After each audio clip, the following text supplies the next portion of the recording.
राधे राधे। मैं एक बार फिर आ चुकी हूँ सीमा वृंदावन से एक बहुत ज़रूरी बात बताने के लिए। कल है एकादशी, तो एकादशी के बारे में मैं कुछ बताना चाहती हूँ आप लोगों को। एकादशी में क्या करें क्या ना करें, बहुत ज़रूरी एक बात है कि हम अपने केस बाल धोएं या ना धोएं, सबसे इम्पोर्टेंट ज़रूरी बात है। खाना तो देखो, कल एकादशी निर्जला एकादशी है। बड़े बड़े साधु संत महात्मा अभी भी है जो निर्जला रह सकते हैं। मैं, मेरी मम्मी, मेरी दीदी, हम भी करते हैं व्रत, पर हम बिना पानी के रह नहीं सकते क्योंकि बीमारियां इतनी हैं, तो दवाई खाना भी ज़रूरी हो जाता है। तो लोग बाग सोचते हैं हम बीमार हैं, बिना पानी के रह नहीं सकते, बिना खाना के रह नहीं सकते, तो हम व्रत नहीं करें। तो देखो जी, ऐसा करने से नहीं चलेगा। ठाकुर जी की प्राप्ति चाहिए तो मन से हो जाता है, ना करने से कुछ नहीं होगा, कोशिश करनी चाहिए। क्या करें? सबसे पहले बाल के बारे में बता दूं। बाल नहीं धोने हैं। एकादशी, कोई भी एकादशी हो, चाहे छोटी बड़ी, कोई भी एकादशी हो महीने की, उसमें अपने केस या बाल नहीं धोने हैं। लोग कहेंगे हमारे बाल गंदे हैं, तो उसे एक दिन पहले धोइए या एक दिन पहले रात में धोइए। ठंड है तो वो भी नहीं धो सकते, तो एक दिन पहले धोइए। एकादशी के दिन बाल धोना बिल्कुल वर्जित है।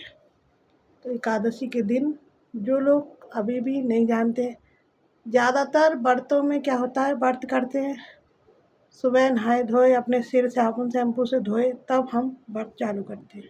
पर एकादशी में ऐसा नहीं होता। एकादशी में हमें अपने बाल केस नहीं धोने, ये बात गांठ मार लीजिए, ये ध्यान रख लीजिए।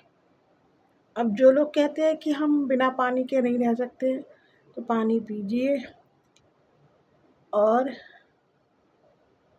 अन्न नहीं खाइए। बस चावल सबसे ज़्यादा महत्वपूर्ण है, चावल नहीं खाइए। मूली, बैंगन, सेम ये नहीं खाइए। फलाहार कीजिए, जूस पीजिए, दूध पीजिए।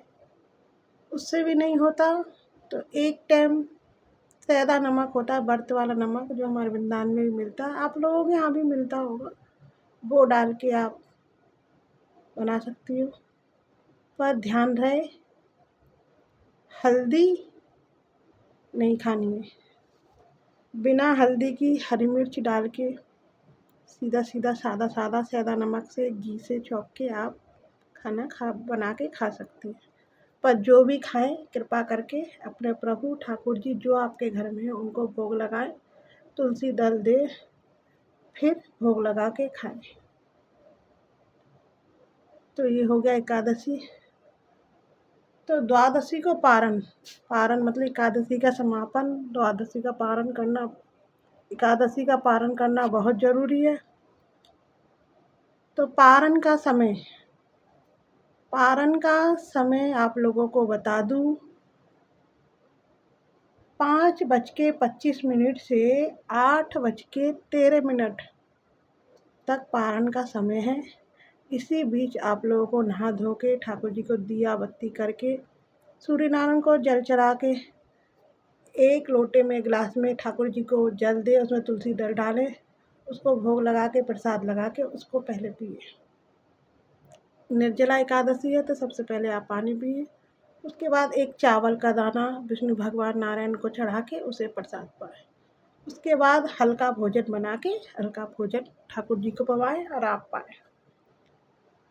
द्वादशी को एक महत्वपूर्ण बात और, द्वादशी को भात यानी चावल बना के ठाकुर जी को भोग लगाएं, या मीठे चावल बनाए तो और अच्छी बात है। सादा चावल भी बना के आप ठाकुर जी को भोग लगाएं, इसका फल बहुत ज़्यादा मिलता है। तो द्वादशी को चावल बनाएं, भोग लगाएं और खाएं। तो आप लोगों को अच्छा लगे तो शेयर, कमेंट और लाइक कीजिए। राधे राधे।